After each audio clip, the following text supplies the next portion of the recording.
Okay, welcome back to Amberg Acres.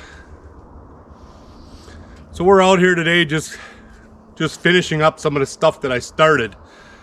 I finally got the chainsaw running. I had to go get a whole new gas line for it. That thing kind of winds around inside there and then goes down into the tank, and that was hard as a rock. So I think it was leaking air. Well, it was leaking gas, obviously, so that was letting the air in, and that's why I couldn't get it started. It wasn't getting the gas up into the carburetor. So I had to redo all of that. I got that all running. I got these stumps cut off that were laying right over here, that were standing right over here. And then I came out with the tractor and I tried plowing, just kind of working this up a little bit around these stumps. And it didn't go real well, I guess, is what I'm saying.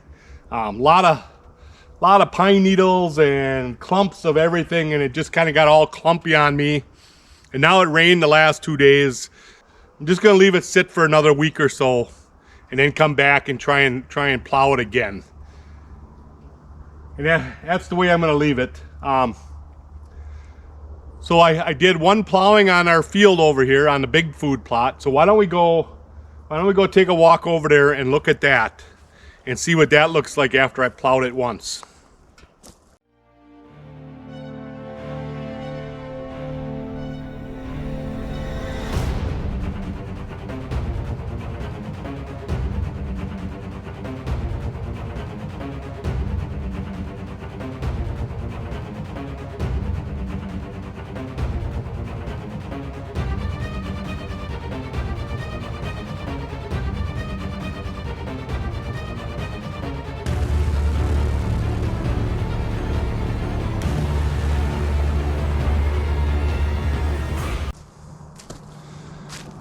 So behind me here, you can see how the field looks. It actually plowed up really nice. I did not plant any cereal grain or anything like that last year. I just had the beans in there, and then whatever that winter blend that I put down that didn't grow. So there really isn't anything growing here now. So it plowed really easy, and that's good because you look at the way I have it plowed there, all those rows like that. When I throw the seed down, the seed will fall in there, and then I come back and I drag it, and that covers that seed up with a little bit of dirt, and that works really well. Okay? So while I was in the process of doing this, the neighbor stopped by and wanted to know if I could do his field over there. And he's got about 1 acre-ish, you know, just like this here, I'm gonna say it's almost about the same size as this here. Maybe a little shorter and a little wider, but it's probably close to 1 acre. So we're gonna go over there today and hit that again. I plowed it once. Now his is all grass. It's I don't know what was planted in there, but it's like horse grass, if you want to call it that. Yeah, you know. So it's kind of thick stuff, and when I plowed it, it all comes up in clumps because of the roots of the grass and stuff. So now we had the rain for the last 2 days, and so I'm going to go over there and try and do it again. And he's on a more flatter, higher up area, so I don't think it's going to be too bad plowing it or muddy, you know. So that's what we're going to do. So this looks really good here. So we'll come back. It is end of April right now.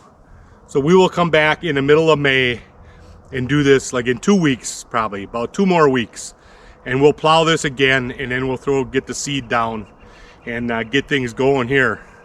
We got a bunch of stuff to do. I want to do a little work on the tree stand there. The other tree stand is fine up there.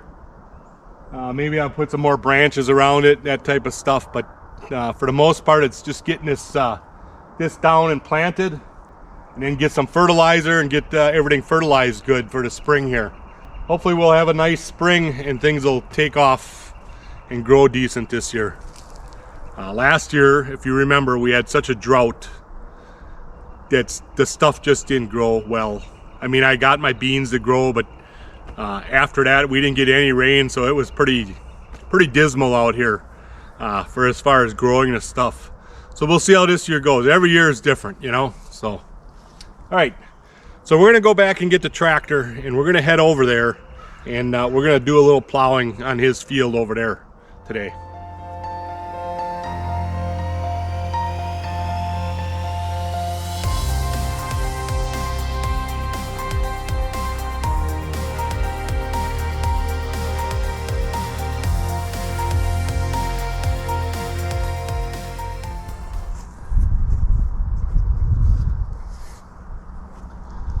So this here is the food plot. They want me to plow up, so I plowed it a couple days ago. When was that? That was Easter Sunday, I think I plowed that. And with the grass the way it is, you know, the grass has a real heavy root system, so it takes a little bit to get the grass turned over with a cultivator that I'm using. So we're gonna hit it again today, and maybe one more time, you know, before he's ready to seed, and we'll get this ripped up. So I usually go two directions. So I'll go around counterclockwise, and then I'll go sideways the other way around the field, so that I'm actually getting it all ripped up. So let's get started here. We're gonna get moving. Oh, did I mention it's a beautiful day? It's supposed to get to almost 70 today. It's hard to believe that we're finally getting some decent weather now.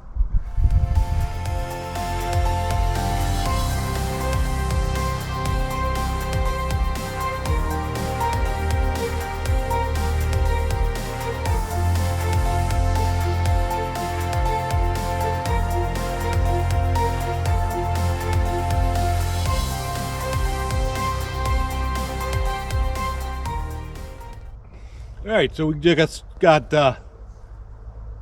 basically one direction done. Now we're gonna go around and go crossways, and this is what you're ripping up. You know, this is a heavy root system on this grass, so it's gonna take a few times to break this up. And the plow only digs, you know, digs what it can dig. If it's hard below, it's just bouncing across that, and it's just ripping up the surface. But that's fine for a food plot. That's you don't need to actually turn the dirt over like they do for farming for corn or whatever. So this is going to work out just fine. But we got to get these roots to dry up and kind of break up into the back into the soil. You know, is what we're attempting to do here. So I'm going to keep going here. I'm going to get the other half done, and yeah, it takes about an hour. You know, doing two directions, it takes about an hour. It's not too bad. Seems really rough for some reason. My field over there it's smooth as can be. I can go pretty fast with the tractor, and I'm not bouncing around that much. But here it seems like I'm just doing this here, you know, like a washboard. And I don't know if that's because of the way it was plowed and tilled under the last time when they planted this grass, or what's causing that. I really don't know. But hopefully after I go over it a few times, this will start smoothing out, and it'll get better. All right, let's get going.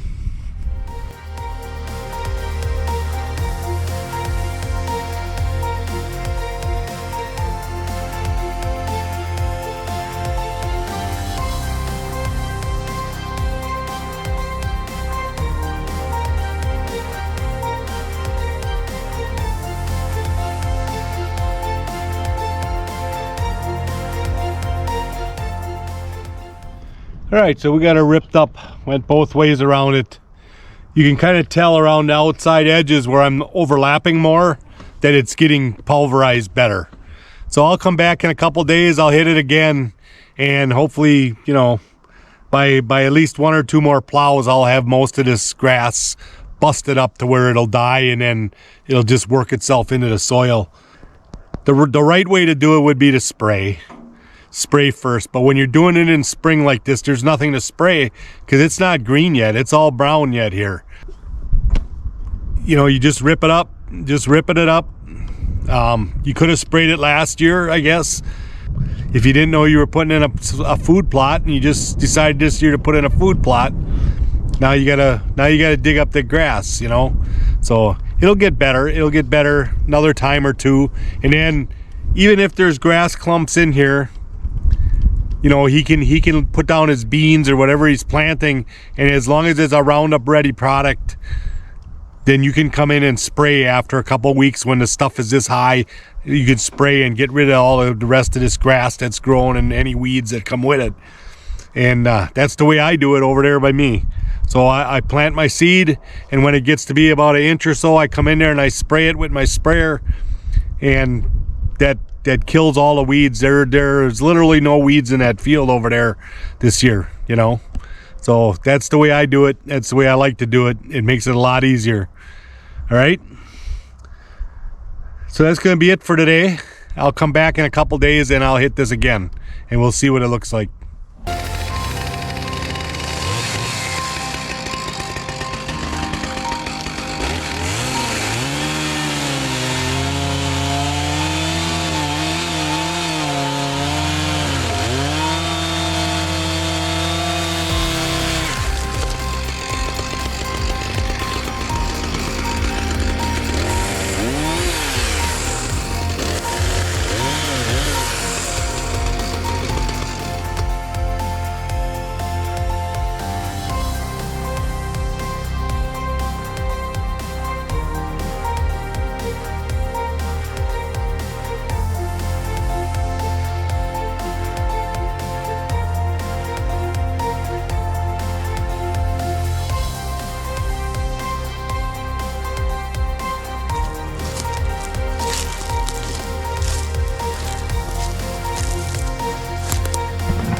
Looks like a comfy spot to me.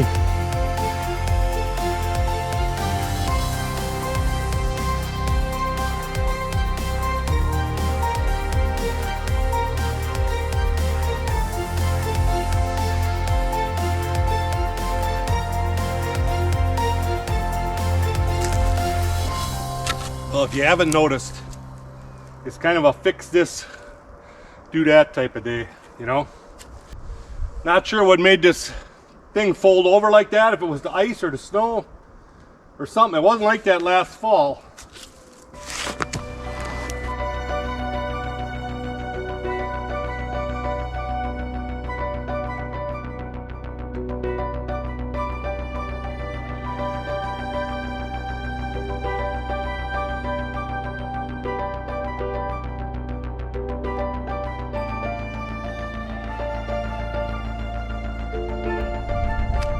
Well, let's see what happens with that. I'm hoping once it's full of water, it'll push that open like that. What do you think, Speedy? Huh? You have no idea, do you?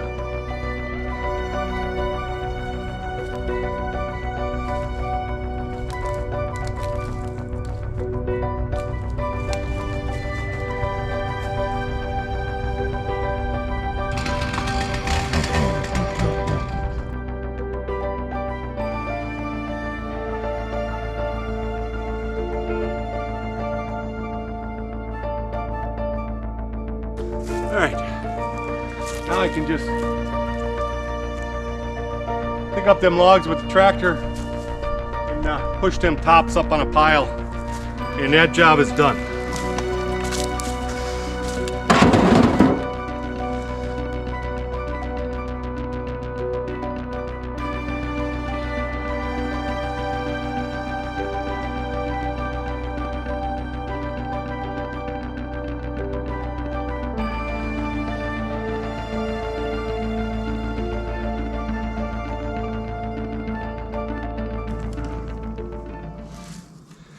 There, now I can at least roll over it with a tire.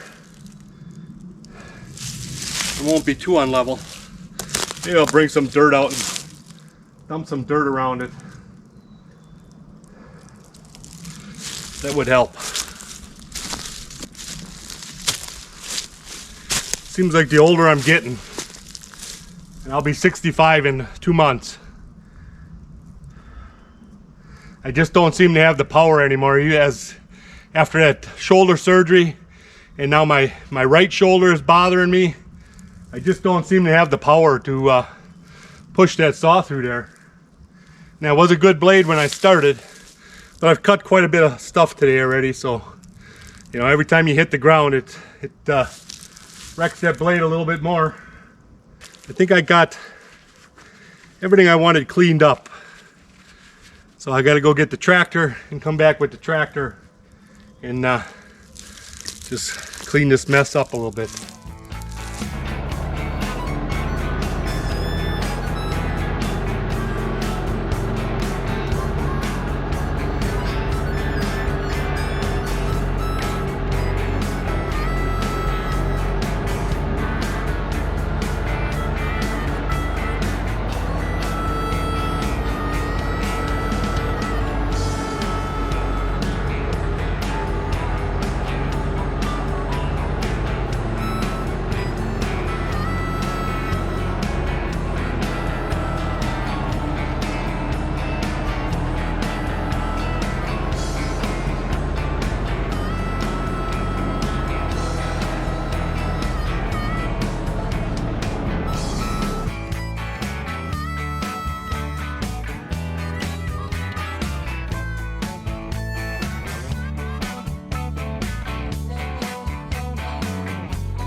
So remember all them trees I went and marked when the snow was still on the ground with the red ribbons?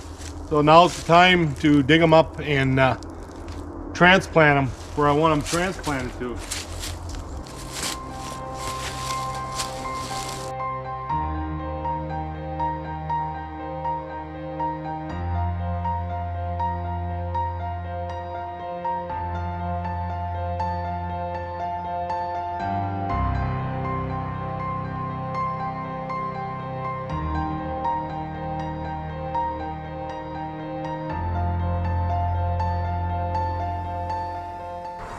Those are little white spruce, northern Wisconsin white spruce, and these grow very good for screens, you know, for the deer so they can't see through it and that type of stuff. And that's what we're using this for. We're putting them along the lot line and just to block off so that when we walk through, we're kind of secluded or concealed from the deer.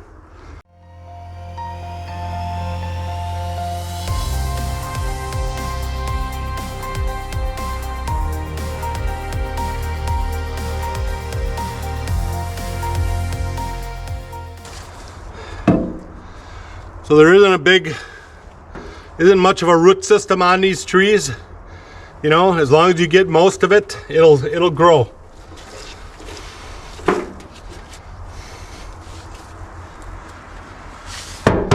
All right, let's move on to the next one. As long as I was out here, figured I'd show you this water hole. So it worked just the way I wanted it to. All the water comes off my trail over there, comes down this chute and fills up this little water hole here. It doesn't stay there. I mean, it'll be wet now for probably until June-ish or so, maybe, and then it'll just dry up because it doesn't hold the sandy soil we have here doesn't hold the water very well. But it's working the way I intended it to work.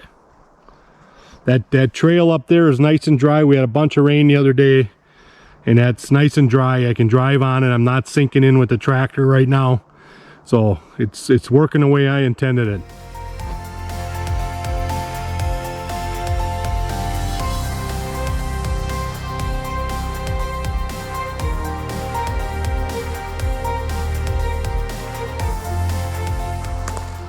So the bigger they get, once they start getting a little bigger than this, that's where I don't waste my time transplanting them, because they don't do well, you know. They need too much moisture, or whatever the reason is. They just don't do well when you transplant them, even though I'm getting all the roots, you know. So this is about the biggest I will dig up and transplant.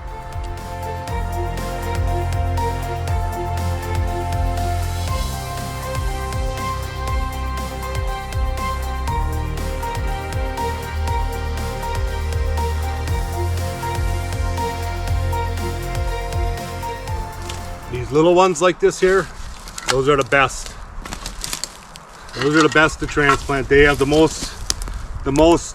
highest rate of surviving, are these little tiny ones.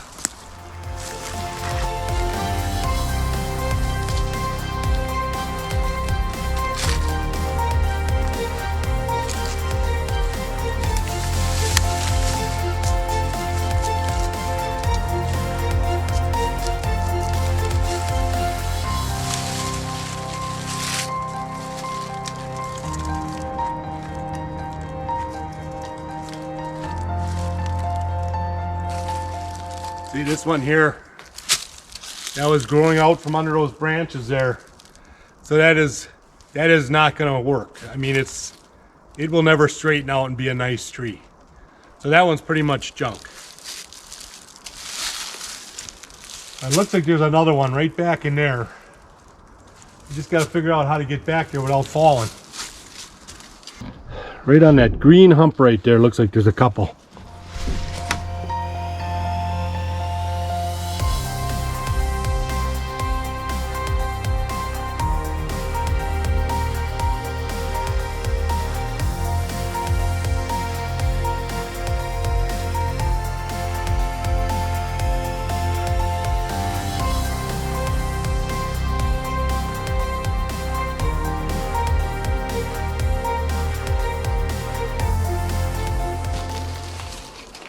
Well, there was a bunch of them back there. I got about 5 or 6 maybe, but they're all stunted a little bit. They're growing out from under a rock, so they're crooked. So I'm gonna try planting some of these and hopefully see how they're all bent. That's the way they were growing out from under a log or a rock. This one here is really twisted. And like that one there, I don't know if that'll ever turn into a decent tree. You know, you can see how its trunk is twisted. But some of these smaller ones will probably work. You get them in the ground straight. And here was a bigger one. See how crooked that? It was growing out the side of something.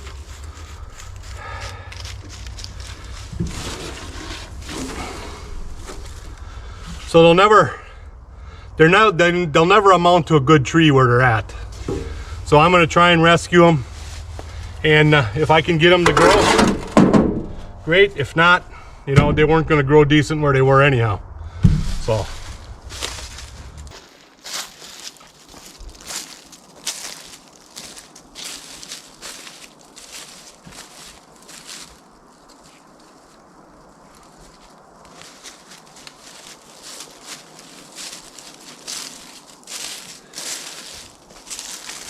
This time of year, seeing it's wet enough, you can just grab them and pull them out. You'll get most of the roots with it, and these usually survive. I've had no issues doing that.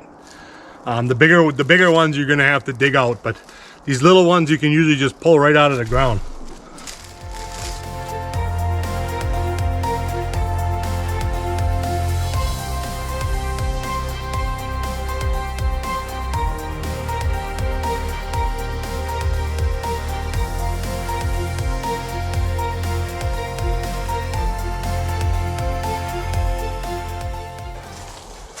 Let's see, I got all the roots with that one because it's nice and wet out here right now. So I got,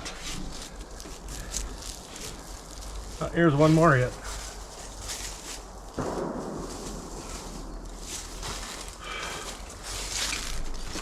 So I got about 20 trees, and now we're gonna go up along our trail up there and we're gonna start planting these, putting them in the ground, and I'll show you how I do that. So I have 2 rows of trees here. Right in here is a row of spruce. I planted them several years ago. And in just the last couple of years, I planted this row right here. And some of these are not doing well. They were a different type of spruce. I forget what the name of them was. I bought them from a nursery and I got them really cheap. So that's, you know, whatever. But, you know, as they die, I transplant them and I put a new one in its place. And all of these on the left over here, these are all doing very well. Those have been in there for quite a while already. It takes like 2 or 3, 4 years almost, and then all of a sudden they shoot up, you know. So those all started out as little ones, just like the ones I'm picking. Some of them over the years, I used to get them from Washington County. They had a tree sale every year in Washington County. Those were like $1 a piece. You know, you get 25 for $25 or 20 for $25, something like that. They were cheap, and those have all done very well around here. You know, it's surprising because they come from a different area. You'd think they wouldn't survive, but they do. They've all done very well. If you look up this way, see how big those are there? Those were all bought and they were just tiny little trees when I put them in the ground. And that's, oh God, that's well over 10 years ago, you know, so that's how much they grow. And, you know, so in another 10 years, all of these here on this side here, these smaller ones, they'll be just as big as those. And that's basically what we're trying to make here, is a trail for us to come in and get to the food plot and be protected from, if the deer are out there, you know, you're not spooking them and that type of stuff. So it takes forever for the stuff to grow. It's not instant. You know, it's like I said in one of my last videos, it's not instant. The little browse and stuff that the deer like, that doesn't come instantly. You know, it takes a few years for that to grow. You can see my switchgrass here from last year. I'm hoping that comes back. You know, that's the first time I ever tried planting some switchgrass. So that will also help as a barrier, you know, that we can walk around the field without disturbing the deer.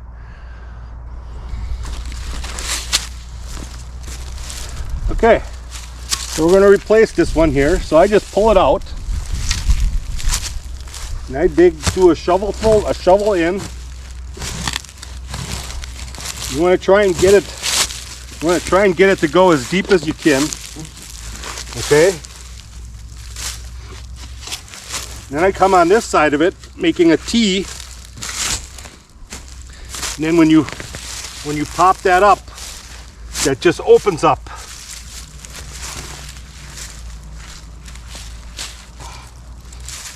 So then you just set the root system in there, push the roots down,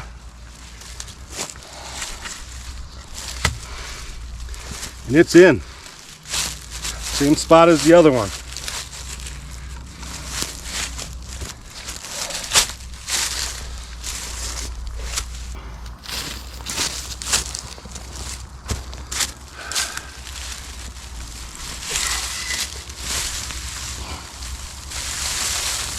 That one had some good roots on it. Don't know why it died.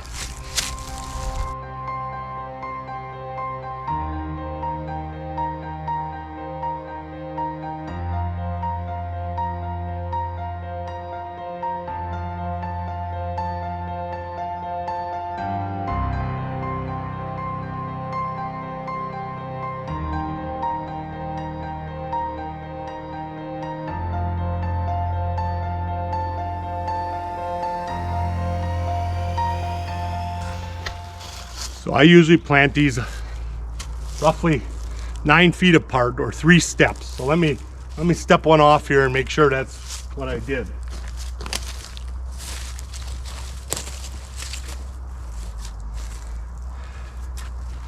Yeah, because the diameter of the trees, you know, they get I don't know, almost 20 feet in diameter right at the bottom.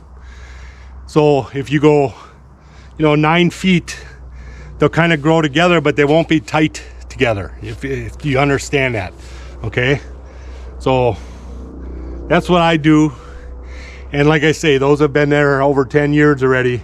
So by the time I die, those still won't even be to their full potential in size-wise. But they're already making a pretty nice wall there, all right? So we're gonna keep going here.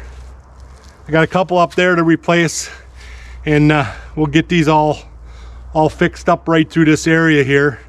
And this row here on my left, that continues all the way up. It continues all the way up to this rock pile up here. I went all the way up to where the trail comes in, and some of those in the middle there died 2 years ago, and I didn't get none planted last year, so they're going to be way behind up there on that end. But whatever, it is what it is, you can only get so much done.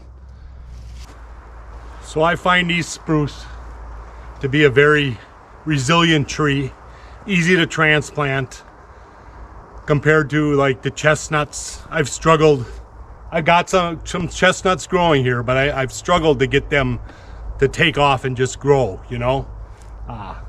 and they're plentiful. I mean, the woods is full of these spruce trees, so why not use them, So if you have a property where you have a lot of these spruce trees growing, move them, transplant them, put them where you want them, where you need them, and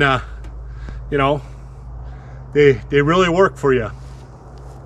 So you can see these bigger ones here. I don't remember what year I planted them, but then right next to it here is a smaller one, and in between is a smaller one.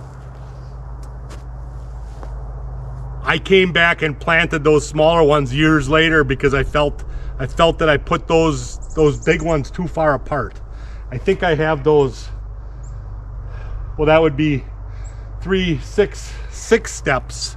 So that'd be almost 20 feet, 18 feet or so, I came back later on and put those little ones in between to fill this in faster. And since I did that, then I carried that on. As I plant them now, I just do 3 steps and I put them in there. So this could be it for this video. If you guys like these videos, give me a thumbs up and make sure you subscribe. And we'll catch you on the next one. We will be plowing and planting the field shortly. So probably the next video after this one, we should be on planting. All right, later.